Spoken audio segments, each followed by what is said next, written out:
right, guys, they're here. They caught me. I'm off. Right. I'm surprised my dog hasn't you. jumped in my lap, so.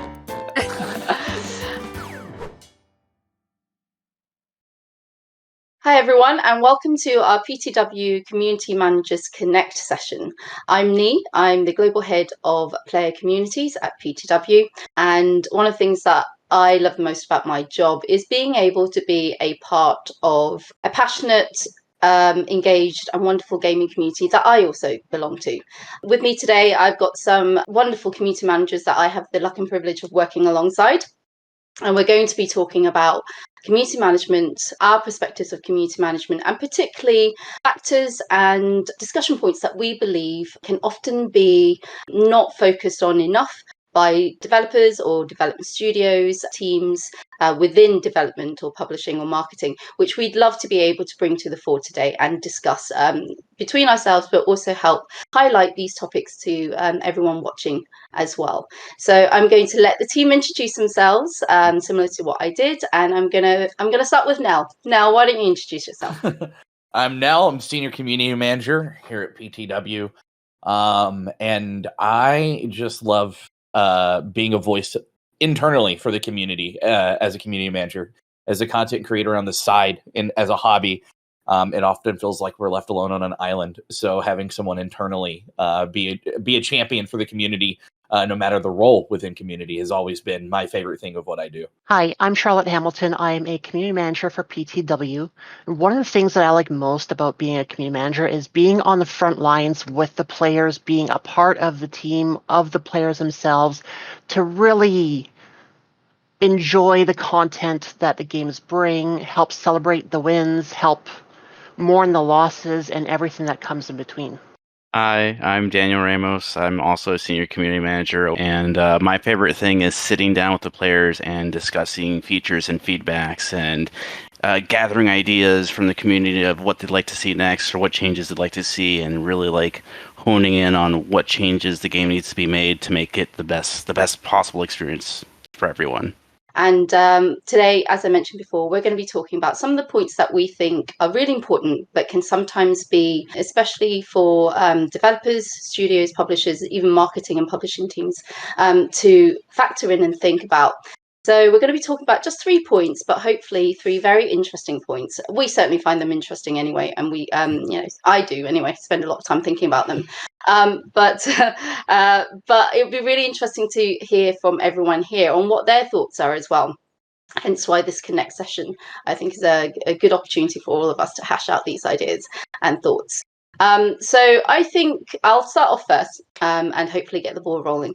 But I think one of the key things for me, particularly having worked in all of the studios and on the games that I've worked on, is a factor that I don't think gets thought about early enough or put in early enough, is building community elements and community initiatives and programs early into game development or even game planning or game marketing.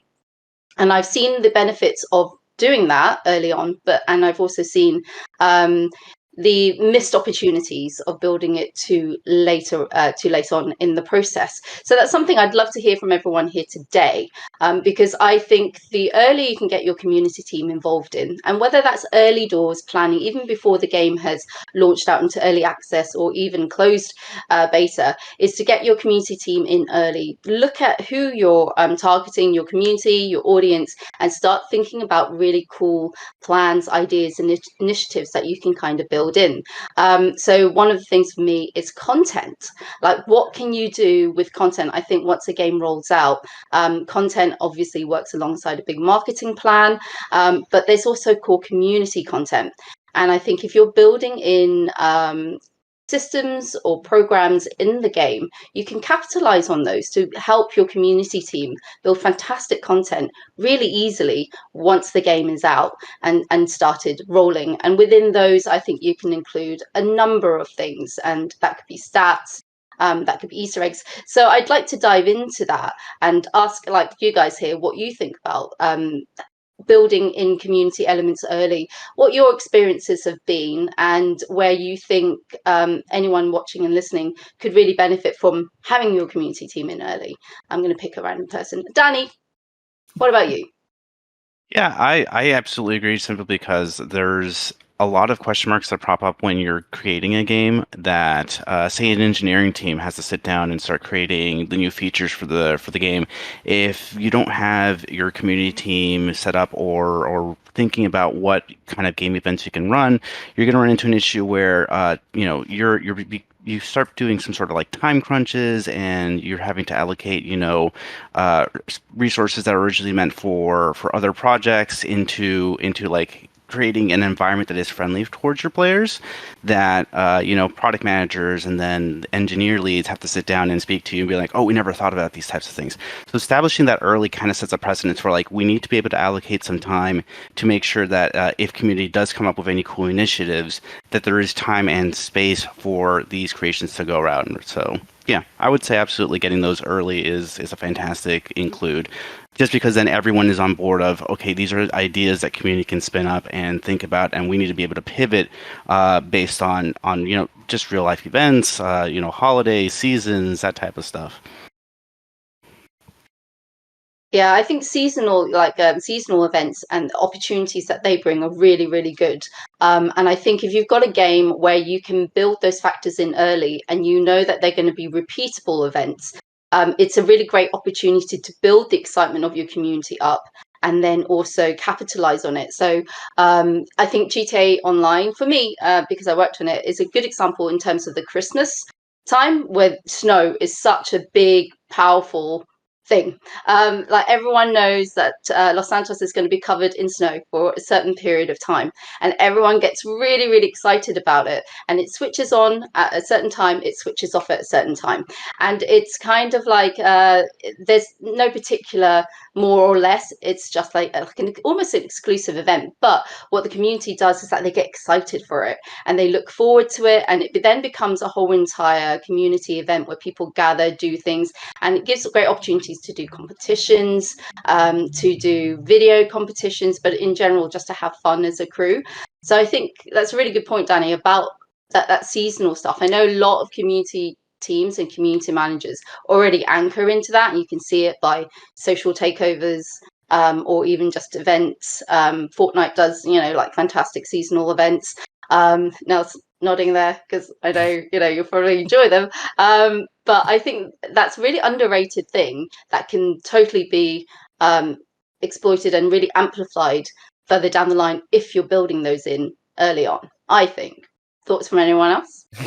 No, I agree wholly, and I think to expand on it, one of my favorite things that I've done in the past was, as we were leading up to the launch of Outriders, was providing as much content in our Discord to our community that was already supporting the game, as like almost a hype builder, like beyond what we were putting out with press and beyond what we were putting on Twitter and Instagram, putting more engaging content in front of the community so that they have an understanding of what's coming, and then also seeding it with our content creator ambassador program to allow them to make content. And I think that's one of the big things that we did with Outriders was that we seeded so many creators early that we had more content than we knew what to do with, because not only were we creating things, but we had YouTubers putting out videos once a week leading up to the launch of the game that assisted in almost this content planning strategy. It's like, we know if we put this in front of someone, then we're going to get 6 videos out of it. And that gives our community more things to latch onto until the game comes out. I also think, like, to my original point, I think data is a really good, interesting thing. Because when you say data, I think a lot of people are like, oh, that's got to be boring, all the data, the gameplay data, or the player data behind the back end. I actually find it such a treasure trove of potential community content. And I think if you're a team, certainly if you're a dev team, you're building out your game, you're starting to look at like the stats that sit at the back end, and you're already tracking them, right? You're tracking, for example, the weapon that's most used, the vehicle that's most driven, or the outfit that's most, purchased or worn. That kind of information is all amazing community content further down the line. And I've worked with studios before where they don't quite realize what an absolute goldmine that is, and how many players can really get really get obsessed with certain facts, like how many times can they circumnavigate the globe if they just slid in using one feature, which was on a game that I worked on previously called Scavengers. Everyone was obsessed with sliding, and one of the things that the community asked was like, hey, like between all of us, how many times have we spun around the globe just sliding? And it's just these little nuggets of information that make the community really, really light up. Has anyone here had like similar experiences with moments like that? Nell's nodding, but I'll go to Charlotte first. Charlotte, if you had a moment or a recent experience that relates to that. I know on the current project I'm on now, people have been asking for a lot of data along those lines, but I don't think we have that available to us yet, but it is something that the devs are now going to look into so we can start to be able to share that information. It's like, how many times have people actually died to bots? And how many times have people reported bots because they think the bots are cheating? Mm. Yeah, so it's things like I mean, that alone is another entire topic, right? Like, how do you manage that entire bot stuff and the cheating and the hacking? And again, I think building those functionalities in your game early does help. Not just your community team manage your community, but also your community be able to engage in a much more effective power play way. But now you nodded, so I'm going to go back to you on that data point. As a community member and manager myself, I think the data part is one of my favorite things. We saw it when the Outriders demo ended right before launch, and they put out an infographic that showed like what the community had done so far. It was like 638 million total kills and 49 million player deaths to enemies, and just like went down the line of different like fun stats. And we saw it with Diablo, and that was a really good example of Diablo 4 when it came out. They were sharing statistics of the community, and that's a cool way to get people engaged in my mind. And it's something like I said, as a community member by itself, I love to see. But it was one of the most popular social posts that Outriders had leading up to launch. Was like, this is everything you guys did. You collected this many billions of scrap while you're playing through a demo that was only supposed to last a few hours. So it was a really cool engagement piece, and something that a lot of people could tie into. They're like, oh, I was a part of that. Oh, 49 million player deaths. I was probably a million of those. So it was super fun to see. Danny, any thoughts on that?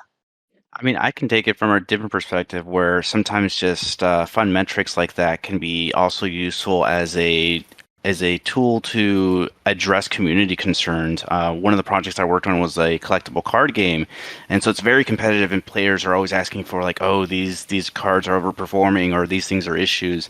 And being able to look at things just like the win rate to the amount of cards played, like we were able to identify some things. I'm like, hey, this card seems to be overperforming. I'm like, well, that's a card that's used to finish out. It's like 100% of the times it's been played, it's been used to literally win the game. That doesn't mean that it's necessarily powerful. It's just you won't play it if you can't win. Or when players are like, oh, this card's overperforming, I'm like, well, we have like 5 different versions to generate that card. Of course, it's seeing 5 times more play than everything else you can put in your deck. And being able to have this information on hand to talk to your community and be able to address concerns is incredibly powerful for a community manager to be like, no, we hear your concerns, but like, look at what we can see on our side that you don't have readily available. Maybe the issues aren't grandstanding because, we have this different perspective. We can bring this up to you guys and be like, hey, we notice we're keeping an eye on it, but here's what we see on our side that maybe is not the reason for the concerns you guys have, and then opening up that discussion to the players, being like, we're taking note, we have our eyes on it, and then speaking with designers or developers, being like, this is something that people are talking about. How would we like to address this moving forward? So I think the other point that, and I know that this is a big topic for most game developers and most studios and most public facing side of games anyway, but it's acknowledging and addressing online safety. And I think as games move more into that online multiplayer space where more and more people can converge and connect and play together, discuss and talk, all of the pros of those does open up to potential cons as well. And that's where you've got, potentially dangerous conversations happening, or players being put in dangerous situations, of whether that's trolling or whether that's verbal abuse or worse. But I think when you're building out your game, again, to help your community team really is starting to think about what online safety initiatives or processes can be put in place in your game, but not just your game, but your gaming spaces, to help not just your players, but your team. And I think when I say team, I also mean dev team as well. It's like looking at how you protect your entire team. And I think there's a couple of things here that I'd love to chat to you guys about to, open that conversation out. And I think we all know how important it is as community managers, particularly. We've all encountered tricky situations and challenges, but we also understand that some of those challenges need a lot of thinking beforehand in order to be able to help us on the front lines address them effectively and powerfully. So I'd like to, kind of, I guess, ask you guys, where have there been times where you've seen really effective online safety initiatives being rolled out and kind of adopted, or have there been moments where you've taken charge or handled a situation where you then would have liked to have seen that taken on early on in development, or considered by a game or gaming community, if that makes sense? Who would like to go first? I'll speak up. I will always default to what Bungie has done over the past few years when it comes to Destiny and the Destiny community in terms of online safety. It's two parts. Bungie's always been great about making sure that the community is safe. There are people who have been removed from Destiny because of the actions they took on another platform in terms of harassment. Also offline behavior and protecting the community that way. But on a bigger level, protecting their devs and their community managers has been a priority for that team. Over the past few years, harassment, threats, doxing have come across to Bungie devs and Bungie community managers. So in order to combat that, what they've done is they've kind of scaled back communication. They're like, if you're going to treat our teams this way, then our communication style is going to change. And we're going to do what we can to protect our team. Anyone else have thoughts on that, or, have their own personal opinions on online safety and how they would approach things on the platforms that they look after? I just want to kind of shadow what Nell just said, because that's an experience I've had of a previous game project where the reviews weren't great, and so the internet does what the internet tends to do. And I've had to tell our dev team before, I'm like, look, you guys got to put your heads down and kind of retreat from the internet for a bit. Not everyone has thick skin. Not everyone's ready to be exposed to the vitriol that can happen when people are upset, and we've had to do that. We've had to be like, hey, look, for the time being, just let me filter this stuff through. We'll take the feedback, we'll sit down, we'll digest it, we'll get you the talking points that people are discussing, but hey, artists, you're going to be subjected to things that have nothing to do with your department, for example, because they're talking about gameplay stuff. But because you have your name on the product, people are going to reach out to you and say things just because you're part of the team, and discussing things that with developers, with anyone on a game project, is knowing sometimes you need to pull people who are a little bit, I would say, more frail in terms of social interactions and protect them from their own safety. And we have to be the shields on both fronts, right? We have to make sure that the community is protected, but also our own teams are protected, and kind of bunker down and be like, okay, this is what we're going to do to protect that side. Likewise, when our community is on fire, we have to step in and make sure that anyone who is within we're shepherds, right? We have to tend to our flocks and be that the community themselves or our teams. So yeah, just wanted to echo what Nell said. So one of the things that we did was, and really simple, like a really straightforward idea, is we created an official role, not a role, but an official profile that was responsible for doing only the major news and only the major announcements and all of the key information about the game. So we took away that responsibility from the community manager and put it on this other admin role that announced and was essentially the voice of the news, but it all funneled through this one channel, and that then freed up the community manager to engage. So it was the same person posting it out, but they would post it out via this other account, and then engage as the community manager with that news, with the other players and the other community members. And that it took a while because obviously the community had gotten used to hearing news and getting information from one specific channel, and they were, like, well, why don't we hear this from you anymore? But over time, they understood that the community manager there was also there to engage with them, have fun with them, help them, and sure, be there to support that news, but the announcement voice was the announcement voice. And if they backlashed or they were angry or frustrated with the announcement voice, it went to this nondescript, non actual person channel. It was a person controlling the channel, but it wasn't a person behind it, if that makes sense. So it was, a channel that was then controlled by multiple people who could input in on those responses. So again, just a really small, very straightforward trick, but it took off the pressure from the community manager, and it left them not so vulnerable to that initial flood of potentially negative engagement. Charlotte, like, you work on Discord quite a lot. Have there been moments or tricks or methods or ways that you've kind of like deployed to tackle potential antagonistic moments? Probably one of the best ways that I've used to diffuse situations like that have been like just humor or the mom voice, like being like the literal mom of Discord almost. Like, you know what, you two, stop it. Go to your corners. Don't look at each other. Don't talk to each other. Don't do anything. And then that pretty quickly diffuses the situation. When it comes to things where people aren't as vocal about in the Discord itself, having a tool set up where people can anonymously send issues into the moderation team makes them feel a little bit more protected and secure that they're actually going to be heard. So somebody is saying something in the server where it might affect somebody else, they can take what's being said, send it into the mod team. We can then look at it, take a few minutes to process what's going on, see what's going on, reply to that person at the same time that we're taking action itself. So having multiple methods and tools, like doing it openly through, like, say, humor or warnings if it comes down to it, using that issue as a chance to remind the server that, hey, this kind of behavior is not cool. We're warning you about this. Let's steer away from this direction, to having a safe spot for people to report these issues to where it's not in our DMs. Because, like, I don't want to have to moderate from my DMs. I want to have this open to the whole mod team.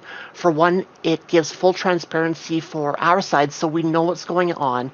We can coach if needed. Like, if something was said, but if, someone comes back, it's like, you know what, I don't know if I think it's this, but then it really was, that might just speak to the bias that we all have for things that we don't know.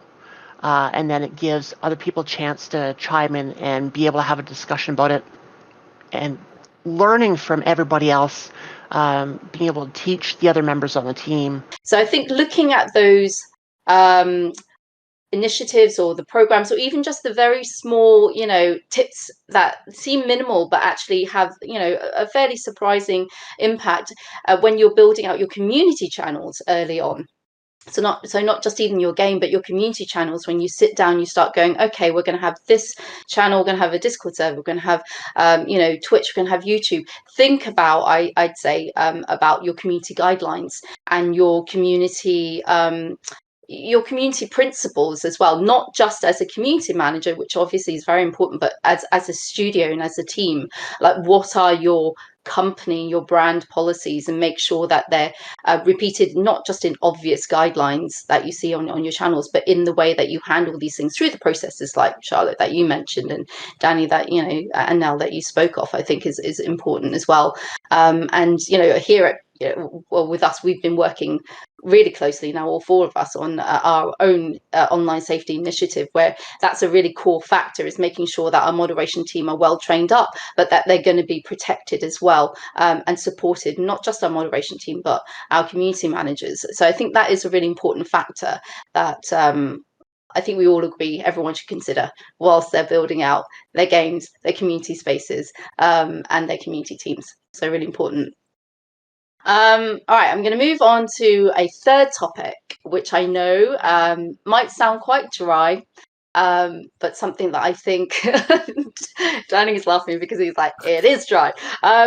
It is dry, but I think it's a really, really important one for any team to consider, and especially PTW. We work with a lot of clients, and a lot of clients have this on their radar because it's an important point, and that is your analytics, and what that can then lead to or can result in as part of your ROI. But I think what's different about us is that when we say ROI, we don't necessarily think about just hard, dry numbers. We think about literally the return of investment that a community can give back to a game or a publisher or a studio or even a community manager or community team. So I think this for me is, yes, it's dry, but it's important. And I think if it's focused on right, I think it can deliver a massive wealth of community knowledge and community engagement, which is really important, I think, for developers to be able to anchor in. For me personally, that's something like sentiment gathering and feedback from your community. Actually taking on board what they're saying and sharing it with your team so that your community is being heard. So that isn't for me stats, but it is a return of investment in terms of like, what are you giving out to your community and what do you want to be getting back? So I'd love to think what you guys think about that and what you think are important ROIs or slash analytics that you think devs and studios and community teams should be thinking about. Whenever I hear the word ROI or KPIs, which is the other big one, typically we're talking about in terms of community, the big three are growth, obviously, right? Growing out the channels, growing out the community, making sure that you get new blood in there. You're trying to engage new users. You've got engagements, as you said, Nee, right? Making sure that the players that you have are being entertained, that they're interacting with the game. And then retention, right? Because we want to make sure they stick around and play. But I think the other one that I tend to look out for the most is frequency, especially when it comes to any types of features or requests or issues that you're having. Because looking at numbers can be great to tell it one story, but something that often gets missed out is when people stop talking about things or start talking too much about things. And like an example I have is one of the games I worked on, we had a very strict currency rate for upgrades, and players can complain and be like, "Oh, I can't feel like I can upgrade anything in this game. I want to play this game, but it's very time consuming, right? It doesn't respect my time as a gamer where I sit down and I want to be able to play multiple games, right? We all love playing several different games, but whenever I come here, I feel like if I don't spend like 4 hours on it, I'm not getting the fun out of it." And so hearing that and seeing how many times the player base was saying like, wow, I want to be able to upgrade. I want to enjoy the game, bringing that to developers being like, look, we should probably address this somehow. And then the frequency of that conversation disappearing completely after the changes, bringing it up being like, hey, look, we used to have these discussions. This used to be a common pain point and now it's gone. It's a great metric to also kind of look at and be like, hey, also take note of things that aren't happening or where the silence is, right? If people have stopped talking about something, why is that, and is that a good thing or a bad thing? But yeah, just stuff like that. Yeah, that's a really, really good one. What about yourself, Noel? Yeah, I actually agree with what Danny just said. Like a lot of like how many people are talking about a certain thing, but thinking back on when I worked on Bloodstained, which is a really unique example. Trying to gauge, our ROI on that game was so weird because it was started as a Kickstarter game. So it was already backed. It had its money there, and now we were trying to go to market. And so what we did is we actually, as a community influencer marketing team, is we decided one of our core analytics that we're going to study is how many people are speedrunning the game. It's obviously a Metroidvania. It fits right into that speedrun community. And that was one of the key communities that we were chasing. So we judged success based off of how many people were speedrunning it. And did it get onto GDQ? Yes, it did. So like we were able to gauge our ROI and understand our community's wants and needs by focusing on a specific type of playthrough of the game. It was wildly popular outside of speedrunning, but we knew that if we grew with the speedrun community of this specific game, then we would be successful in the long run. And now you're looking at Bloodstain is on its third iteration with Curse of the Moon 2, and Bloodstain Ritual of the Night 2 is supposedly in the works. So it was a good way to judge. It was also like just super unique and super fun to integrate ourselves into a different style of community than just people playing the game. It was people trying to break it and all this stuff, which was another task in of itself. Like, hey, can we not patch this bug because it'll make this community angry? Yeah, that's a really, really good example. Charlotte, what about you? I think to kind of piggyback off what Nell was saying on specific groups in the community, being Discord focused, we have a whole ton of people that are on the server for various reasons. We might have, like, say, 60, 70,000 people on the server. 75% of them might just be lurking just for the sake of getting updates for when the game has anything cool to share. Like, we'll have event channels that people can tune into. We have our general announcement channels. There's people who are there to find people to play with. There's people there to give feedback on the game as it's in its development process. And there's people just to meet people who play the game and to talk about the game itself. It's just looking at sheer numbers on the size of a server doesn't give the whole picture. Yeah, 100%. And I think that's our point, right? So I think when you say the words analytics, data, ROI, I think there is this preconception that it means numbers, stats, charts, etc. But I think as community managers, the thing that I always say is we work with people. People are built on pure emotions and, responses and instinct. And that those are very, very hard things to measure. So understanding that your community team are also the players and the gamers from those communities, and asking them to sometimes put hard numbers against engagement factors like that can be very tricky. So it's identifying what makes your community tick, what makes them really plug into the success of that community, and perhaps looking to use that as your ROI or as your KPI. Sure, you have your numbers, you've got your channel growth, you've got, the classic stats of all of the channels and platforms you're going to be looking after. And those are important too, because they do show growth, they show interest. But I think it's a good thing to say to, I certainly would say to my devs and the devs that I've worked with before is like, hey, let's take a step back and look at what is actually really really, really sparking with the community. What's making them excited? Because actually that is a really, really good element to potentially benchmark engagement and player engagement against. And that is just as much, I think, as big a win as potentially, getting another 100,000 followers or, however many numbers on various platforms as well. I think those things are sometimes even more special wins than the other ones. Well, it's been really, really great to get you all together. I know you're all very busy, so thank you. And it's been awesome chatting through these topics with you. I think what I love most about working with you is what all of you is that shared experience and that shared knowledge we have. So thank you, and thank you for sharing it with everyone else here as well who's watching us. And yeah, thank you to everyone who's tuned in and watched our first PTW Community Managers Connect session. And yes, if you'd like some more, let us know. But it's been fantastic being able to introduce the team and hopefully share our experiences and knowledge with everyone else there as well. So thanks for tuning in. Do you want to ask? were there even any bloopers? Listen, every time I talk is a blooper. So thanks to everyone for joining us today. So yes, from all of us, thank you, and bye. Thank you. Thanks, everyone. Thank you. Bye. Bye.